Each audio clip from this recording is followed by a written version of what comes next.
It wasn't a dramatic moment. There was no crisis. Nothing broke. Nobody called with bad news. You were sitting at your desk on a Wednesday afternoon, or maybe it was a Tuesday. It doesn't really matter. And you were looking at your calendar for the week ahead, and you had this thought. Not a panicked thought, just a clear, quiet, slightly devastating one. You are working so that your car can be parked in a garage that is adjacent to the building where you earn the money that pays for the garage. You are working so that the lights stay on in the apartment you leave before the sun rises and return to after dark. You are working so that the phone in your pocket can receive the emails from the job that pays for the phone. The loop was visible for a moment, and then the moment passed, and you went back to work. But the thought stayed somewhere, and it has probably come back since. This isn't nihilism. This isn't a quarter-life or midlife crisis. This isn't a sign that something is wrong with your values or your choices or your character. This is what happens when a person gets far enough in their working life to see the structure from the outside, to notice the loop that most people spend a lot of energy not noticing. The question underneath it is one of the most important financial and psychological questions you can ask. What is work actually for? Most people operate with an implicit answer they've never examined. Work is for money. Money is for bills. Bills sustain life. Life is for end. And this is where the implicit answer usually stops. The chain runs out before it gets to anything that looks like purpose or choice or the direction you actually want to go. What makes this moment disorienting isn't the question. It's the realization that the answer you've been living with doesn't fully account for you. My name is Arthur, and I spend way too much time thinking about money and the hidden assumptions that govern how people use it and what they use it for. If you've ever had the loop visibility moment, if the machinery became briefly, uncomfortably visible, subscribe and give this video a thumbs up. Let me tell you what this moment actually is, because how you interpret it determines what it does to you. What you experienced is a gap between two things: the life you're materially sustaining with your work and the life you're building with it. Most people are very good at the first and largely unaware of the second. They know how much their rent costs, what their car payment is,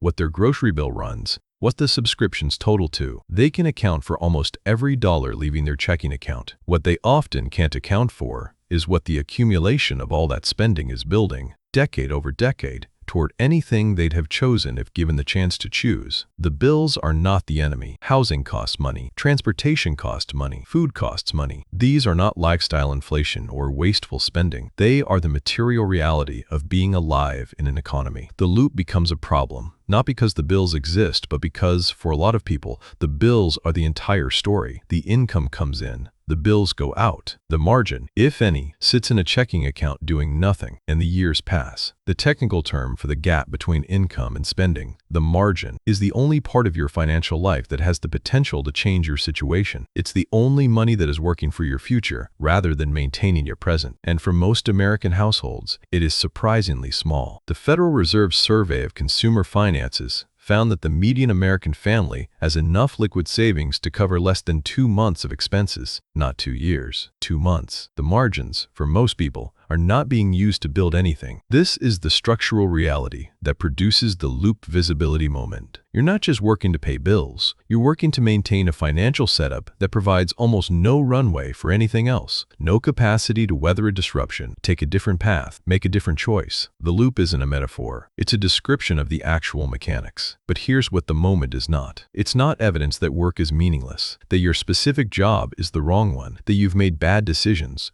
or that the life you're living is irredeemably wrong. Most people who have the loop visibility moment interpret it as a verdict on something. It isn't. It's a diagnosis. And a diagnosis is information you can use. What the loop is actually telling you is that you've been using your income to maintain your present without building your future. Not because you're irresponsible, because the default financial setup, no automatic savings, income consumed by expenses, margin left to chance, is the environment most people live in, and it produces the loop reliably. The question is what you do with the diagnosis. The first thing is naming the actual number, not your salary, not your take-home pay, not your monthly expenses, your margin, the gap between what comes in and what goes out after all bills and genuine needs are accounted for. This number, wherever it is your current capacity to change your situation. If it's negative, your situation is actively worsening. If it's zero, you're treading water. If it's positive, you have the raw material to work with. Most people are surprised by this number in both directions. Some discover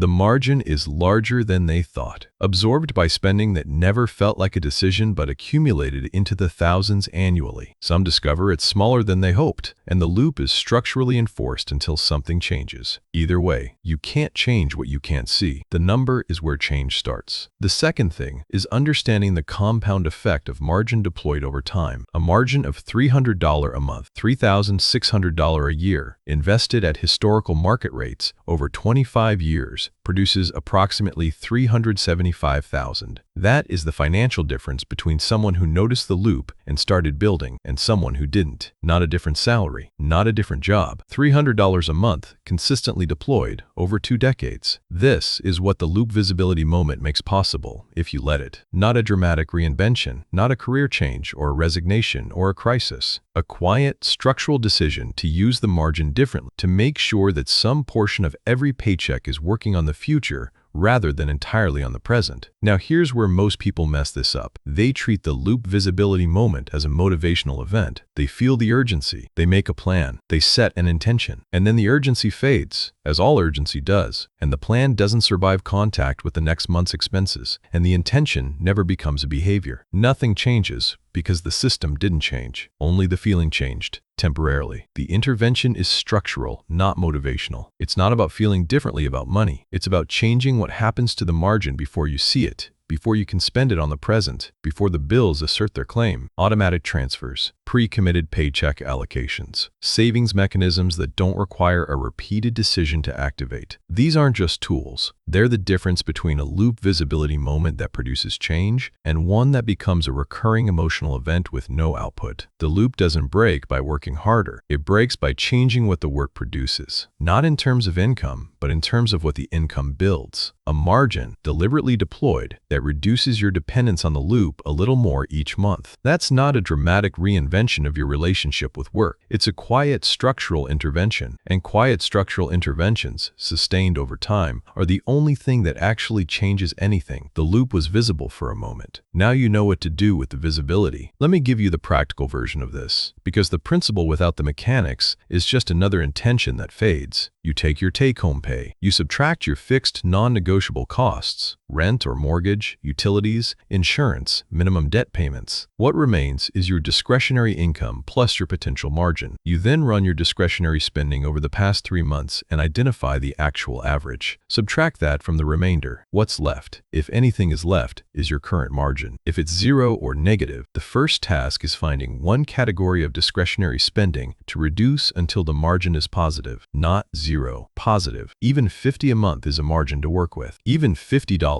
automatically transferred on payday to a separate account before it reaches your checking balance is a margin being deployed rather than absorbed. If it's positive, the task is pre-committing it before the next paycheck arrives, not deciding to save what's left after spending, saving first before the spending happens, automatically, with no in-the-moment decision required. There is a version of this exercise that produces an uncomfortable finding. The bills genuinely consume everything. The margin is structurally impossible at the current income level. If that's true, and for some people it is genuinely true, the honest answer is that the income side of the equation needs to change. A second income source, a salary negotiation, a career change, a geographic change. These are harder conversations and outside the scope of what an automatic transfer can solve. But most people who think their margin is structurally impossible discover, when they run the actual numbers, that it isn't. It's just been invisible. The spending that felt necessary has been absorbing the margin so gradually that no single decision felt like the difference maker. The accumulation of small non-decisions is, in aggregate, what consumed the gap. See the gap, name the number, pre-commit the margin. That's not a motivational program. That's not a life reinvention. That's a quiet structural change that, compounded over years, produces a different relationship with work. Not because you love your job more, but because your job is no longer the only thing standing between you and the next bill. That's the only thing that actually changes the loop.